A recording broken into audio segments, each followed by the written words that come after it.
Alright, so now it's time for the reading.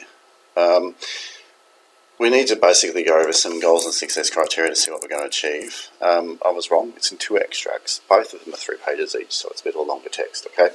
So, we need to gain a more in-depth understanding of Hume through reading his writing this time. We're going to look at more of his logic.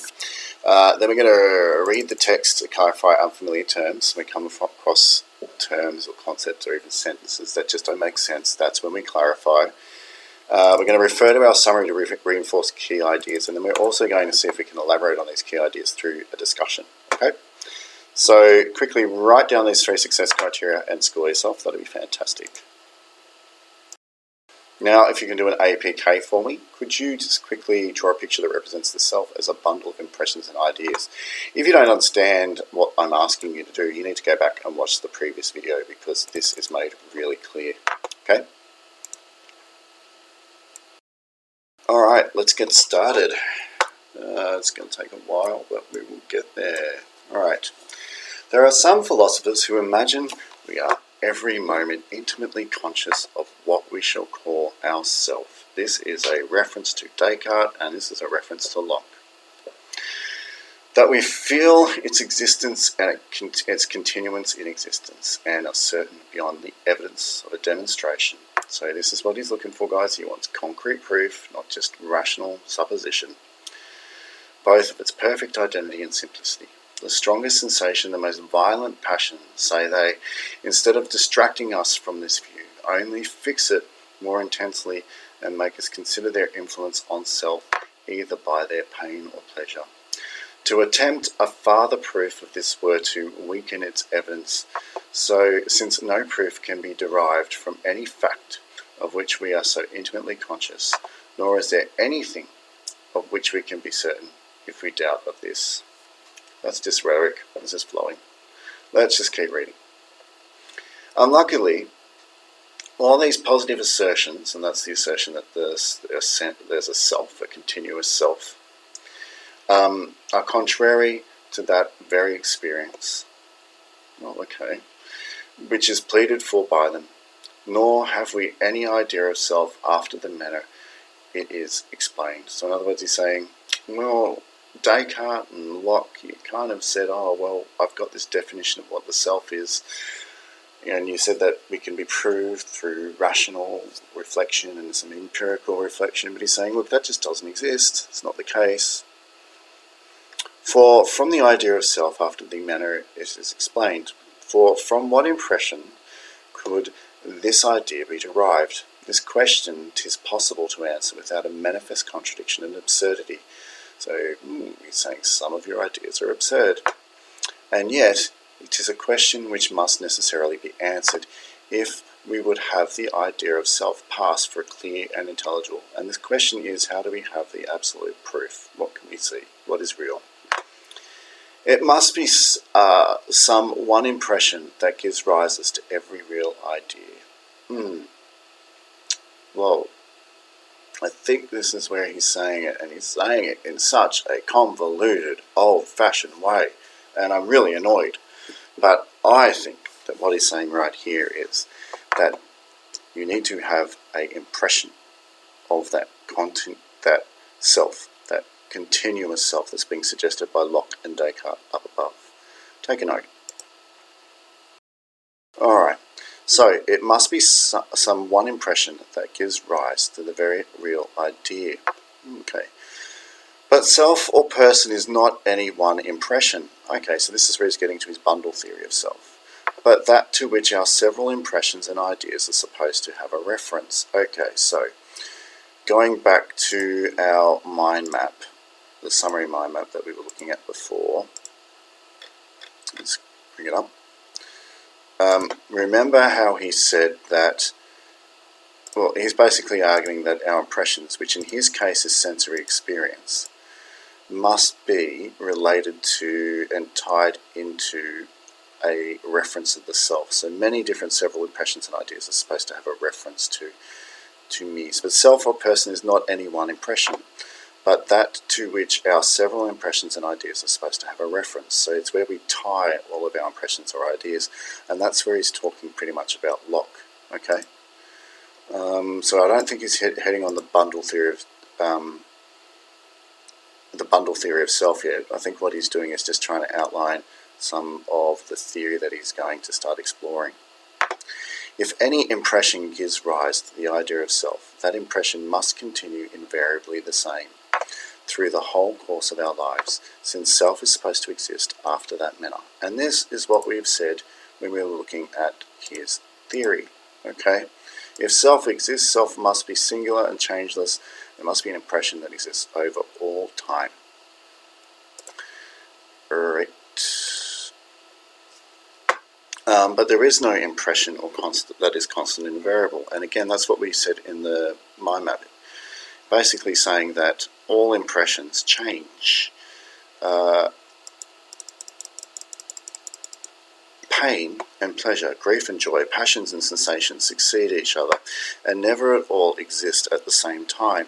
So here he's basically saying all of our impressions and sensations are kind of distinct experiences. It therefore be from any of these impressions or from any other that the idea of the self is derived, and consequently there is no such idea, because obviously if pain, pleasure, grief, joy, passions and sensations are changing over time, all the time, we can't therefore say that there is a constant self, because obviously the self generated by all these things would be changing. Okay? But Father, what must become of all our particular perceptions upon this hypothesis? So what do we do with these perceptions that we have? All these are different and distinguishable and separable from each other. All our perceptions are different, distinguishable, separable from each other, and may be separately considered, and may exist separately, and have no need of anything to support their existence. So what he's saying here is the part where I said that perhaps perceptions are substances, because they are distinct, singular, and completely separable. All right? Going back to the mind map. Oh no, you said that in the other document. We talked about that as well, and we were looking at a basic introduction. After what manner, therefore, do they belong to the self? So how do these sensations, or these sensory experiences, or these impressions relate to the manner of self? And how are they connected with it? For my part, when I enter most intimately into what I call myself, I always stumble on some particular perception or the other of heat or cold, light or shade, love or hatred, pain or pleasure. I never can catch myself at any time without a perception, and never can observe anything but the perception. All right, this I don't think was touched on in our summary enough. Okay, I think we really need to start recording notes to go with our summaries. And what he says, and I'm just going to get you to write this down or something like this, because we've got the summary document, is that he can never recall himself existing without a perception. Ergo, perhaps you are just perceptions. All right, take a note. So that when my perceptions are removed for any time, as by sound sleep, so long as I'm insensible of myself, so that means when I'm asleep and not even aware that I'm here, and I might truly be said not to exist, because I can never really imagine myself existing without perceptions. And those perceptions can be of abstract things like hatred and love as well, guys. And were all my perceptions removed by death, and could I neither think, nor feel, nor see, nor love, nor hate after the dissolution of my body, I should be entirely annihilated, nor do I conceive of what is farther requisite to make me a perfect non-entity. He's basically saying, when I'm dead, I can't perceive, because I can't perceive, I can't be. If anyone, upon serious and unprejudiced reflection, thinks that he has a different notion of himself, I must confess that I can reason no longer with him. So if you think that being a self is something different than my perceptions, then I'm sorry, I'll just go away. I'm not having this discussion with you.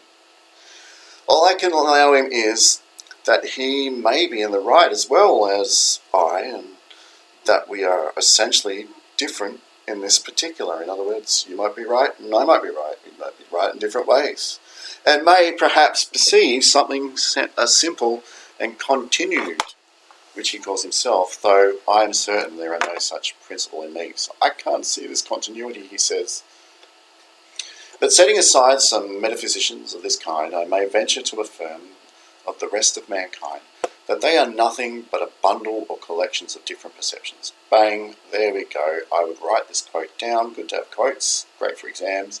Here is said, we are a bundle of perceptions, bundle of impressions and ideas will come later, which succeed each other in inconceivable rapidity and are in a perpetual flux and movement. So we see distinct perceptions all the time, and they're happening one after the other, and they're going really quickly. Take a note.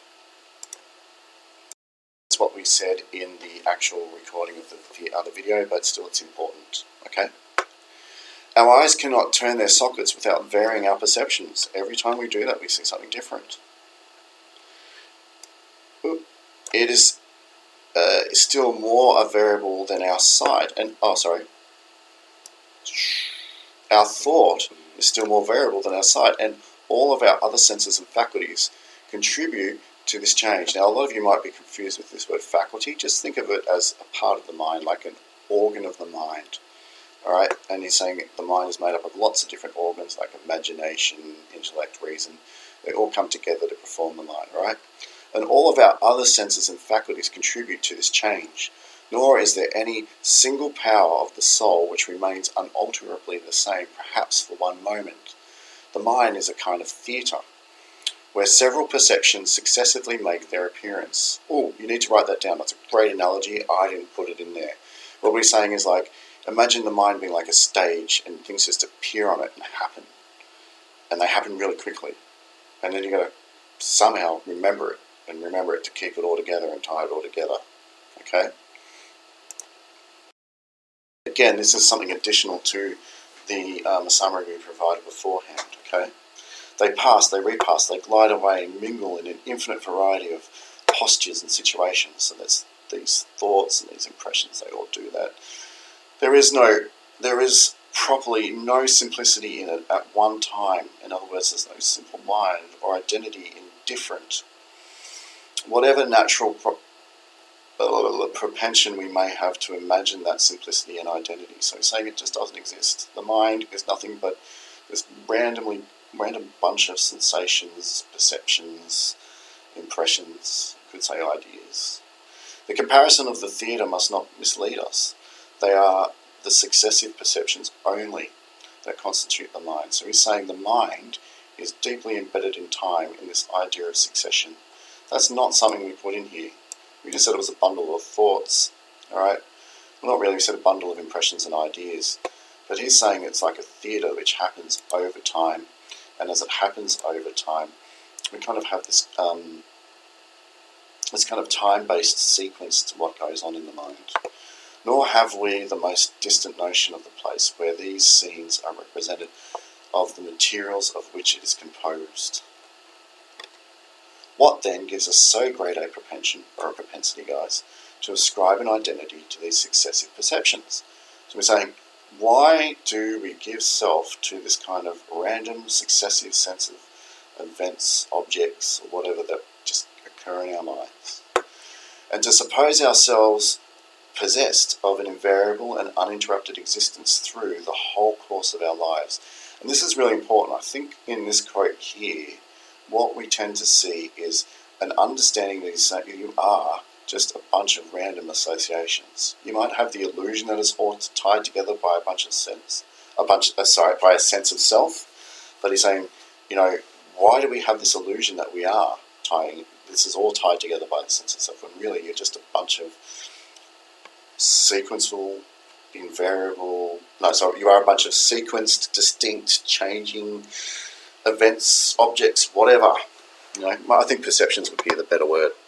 In order to answer this question, we must distinguish betwixt personal identity as it regards our thought and imagination, and as it regards our passions or the concern we take in ourselves. The first is our present subject. So we're going to look at, in this section, we're going to look at thought and imagination. And to explain it perfectly, we must take the matter pretty deep and account for that identity which we attribute to plants and animals. Now we're going to look at plants and animals, maybe use them as a metaphor for understanding how thought and imagination would work. There being a great analogy betwixt it. There you go, there's the analogy he's kind of pointing at. and identify an identity of self or person.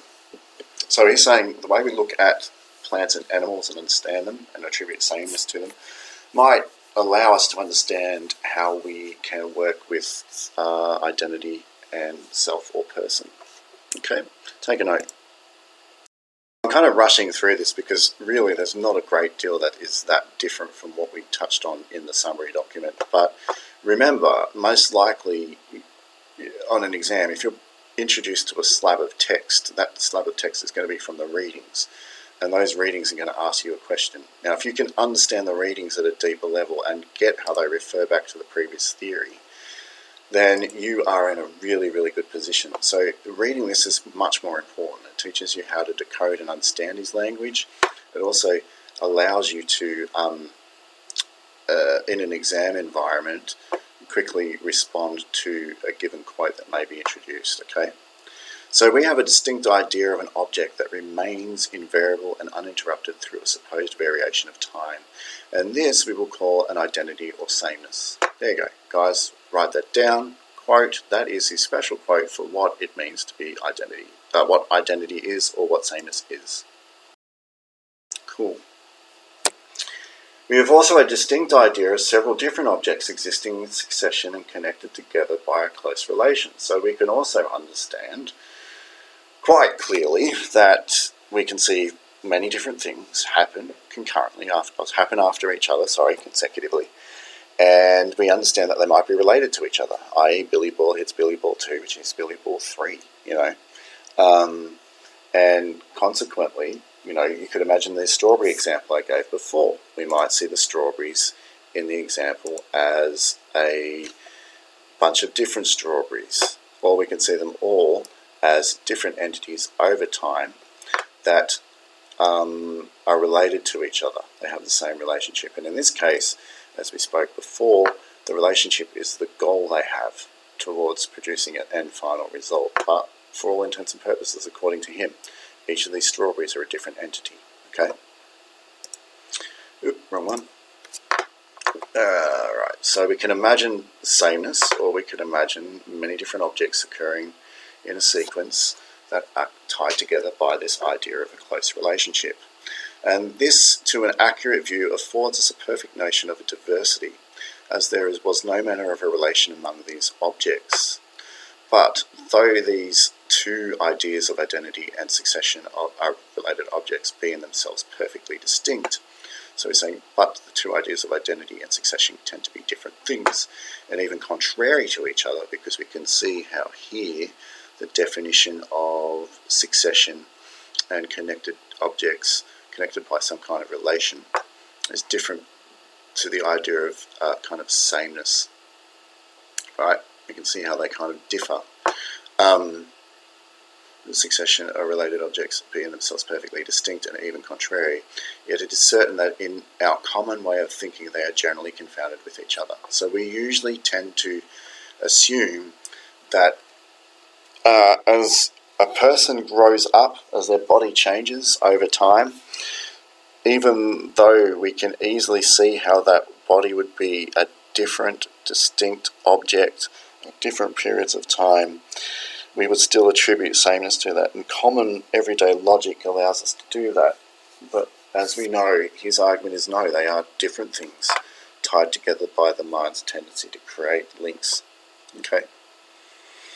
That action of the imagination, by which we consider the uninterrupted and invariable object, and that by which we reflect on the succession of related objects, are almost the same to the feeling, nor is there much more effort of thought required in the latter sense than in the former. Now, to me, that was a little confusing, and I'm going to read it again, okay?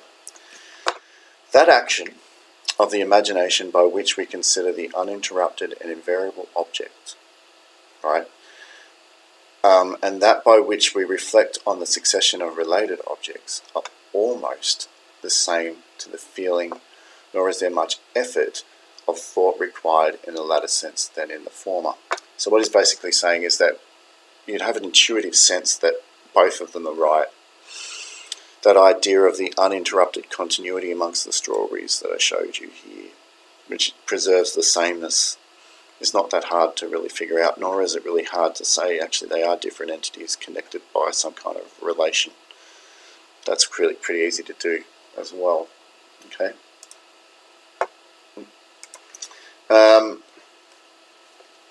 So what he's saying is the relation facilitates the transition of the mind from one object to another. Okay, so it allows us efficiently to connect the ideas. That was kind of what I touched on here. The reason why we create resemblance, remember, is because it allows us to efficiently transfer or move from one entity to another. Just trying to find where I took the notes about resemblance. I think they were around about here. So remember we had resemblance and causation that he was talking about.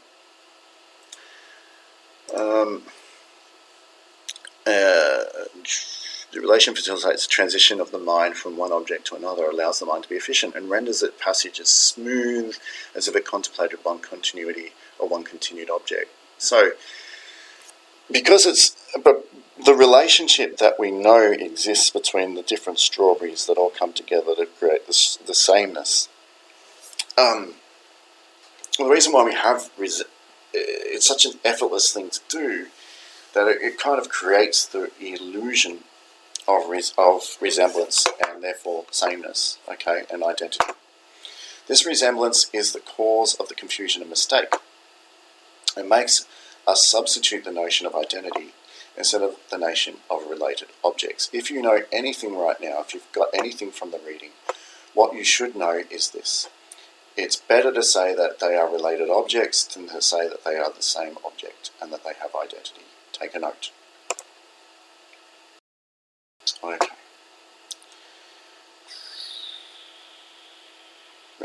Instead of the relation of objects, which is what we really do observe through our senses. Now go deeper, guys, just think about this. The only thing we can be certain of through our senses and through our perceptions is that they are different objects that are somehow related. But because we have an easy transition amongst these objects, and we have them in succession, we kind of generate the idea of identity in order just to make it easier to transition between the different set of objects. Okay. However, at one instant we may consider the related succession as variable or interrupted. So I could easily stop this idea of self-identity and say, you know what, actually logically it does make sense that they are different things just tied together by some kind of relationship. We are sure next to ascribe to it a perfect identity and regard it as invariable or uninterrupted. So what he's saying though is that even though we can easily say that it is changeable and that it is our observations or our perceptions of that particular strawberry over time are different and they are interrupted because they're episodic, it's quite easy for someone to say that it's the same thing. You give it identity, right? Our propensity to this mistake is so great from the resemblance above mentioned that we fall into it before we even are aware. And though we incessantly correct ourselves by reflection, that means even though we fall into the trap of ascribing something with identity, and the only way we can is say that it's actually a bunch of different objects tied together by a relation, we do that by reflection. And return to the more accurate method of thinking. Yet we cannot long sustain our philosophy or take off this bias from the imagination, because the imagination just creates that continuity. Our last resource is to yield to it and boldly assert that these different related objects are in effect the same, however interrupted and invariable. In order to justify to ourselves this absurdity, we often feign, which means we pretend, right, that there's some new and unintelligible principle that connects the objects together and prevents their interruption or invariation. So we often pretend that this identity exists. All right? We feign the continued existence, which connects the objects together and prevents their interruption.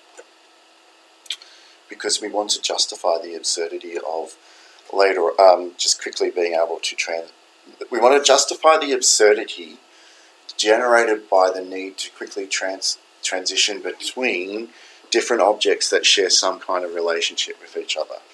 To do that, we feign the existence of identity amongst it.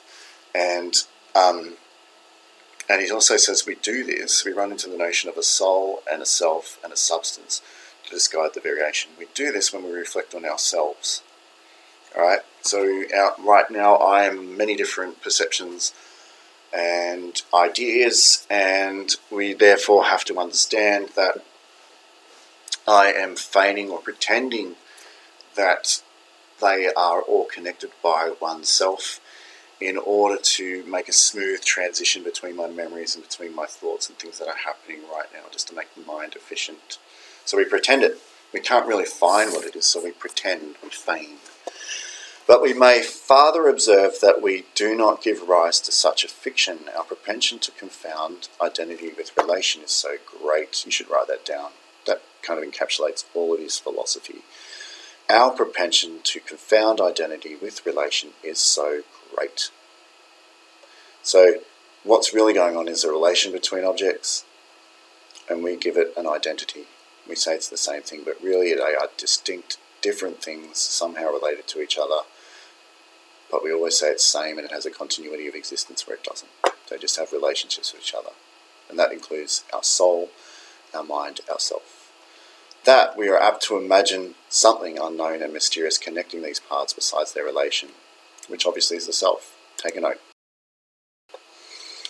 And this I take to be the case with regard to the identity we ascribe to plants and vegetables. All right?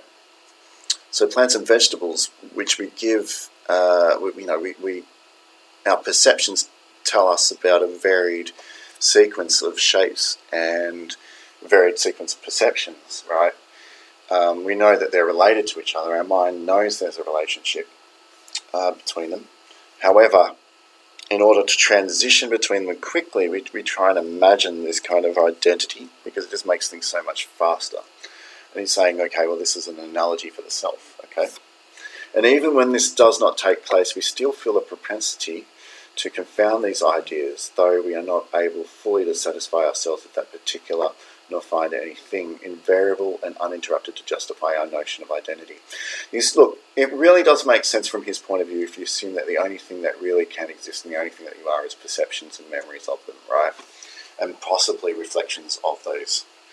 Because if you're a bunch of random sequential events and perceptions of events and ideas and reflections of the events, it can't be anything else. It's a complete illusion to say that there is a self.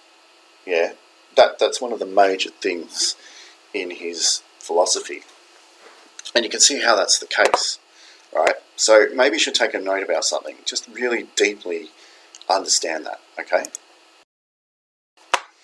Thus, the controversy concerning identity is not merely a dispute of words, for when we attribute identity in any improper sense to variable or uninterrupted objects, our mistake is not confined to the expression, but commonly attended to with a fiction. This means imagination, guys.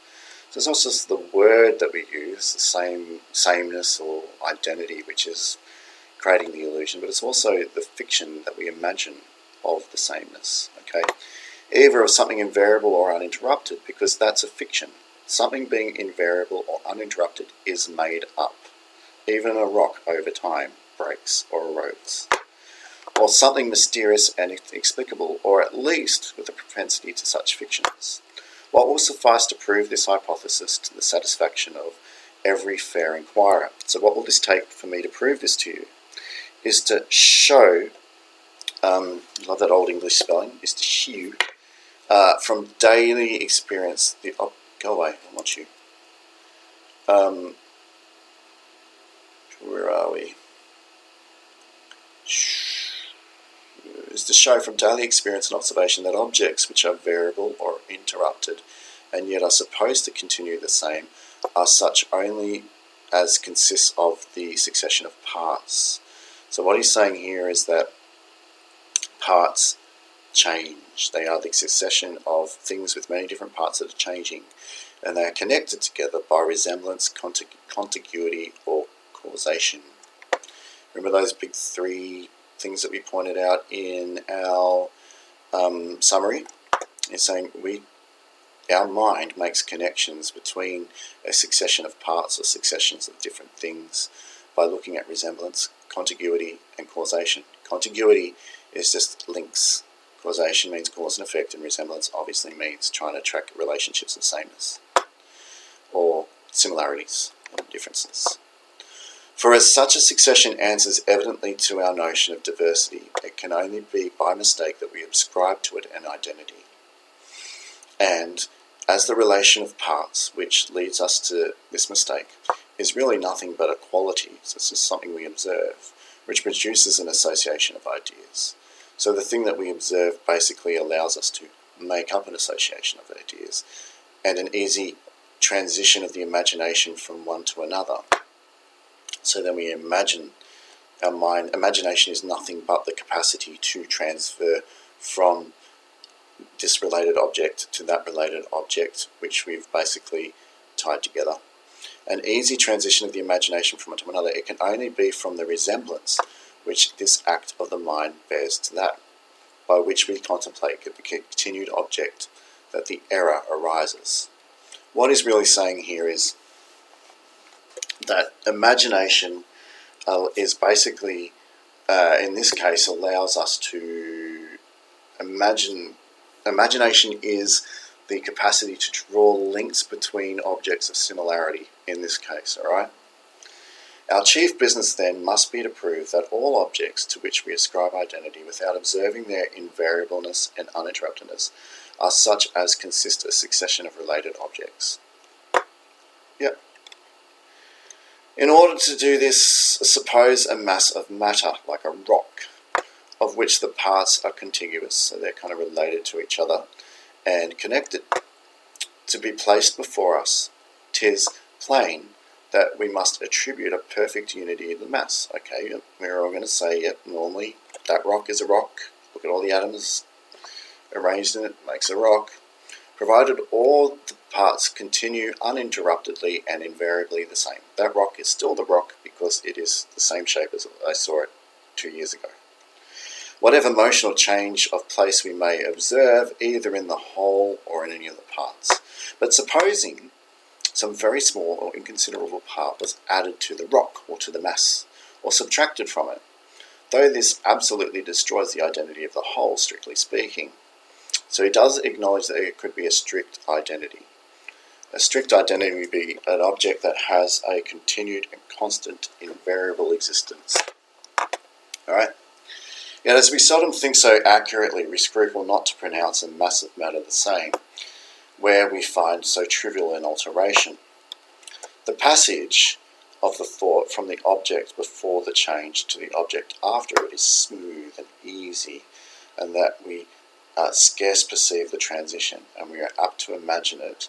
'Tis nothing but a continued survey of the same object. And that is where we have to stop. Right. So what he's basically saying here is that we imagine the transition. We imagine it. We get it. Right? And if the rock is subtracted or added to, it still is something different. But we would still imagine, because we have a capacity to try and trace the relationships of relevance, and in this case the relationships of resemblance, i.e. this is similar to that, therefore they're the same thing, in that case allows us to generate the illusion of identity and continuity, even though we know, strictly speaking, it's only the same thing if it is constant and invariable. Alright, so let's get you to take some notes quickly. I'm hoping that what we are reading is making a lot of sense. We have one more reading to do, and I'll do that in a minute.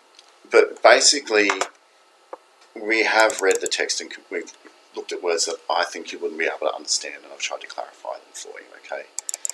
We did refer back to the summary, but as I'm reading it, I quickly realised, yeah, look, there are a lot of concepts that we already covered in the actual summary that just are so obviously mentioned in the reading. I don't need to go back to the summary, okay? And I think we easily looked at just kind of not necessarily extra concepts, but deeper kind of elaborations on those concepts, which I hope you then in turn wrote down in your book.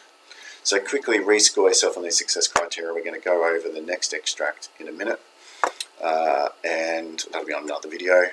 and I want you to take a break. I'm going to record the next video, but I want you to take a big old break and just forget about this subject for a couple of hours and maybe come back to it then. Okay, cheers.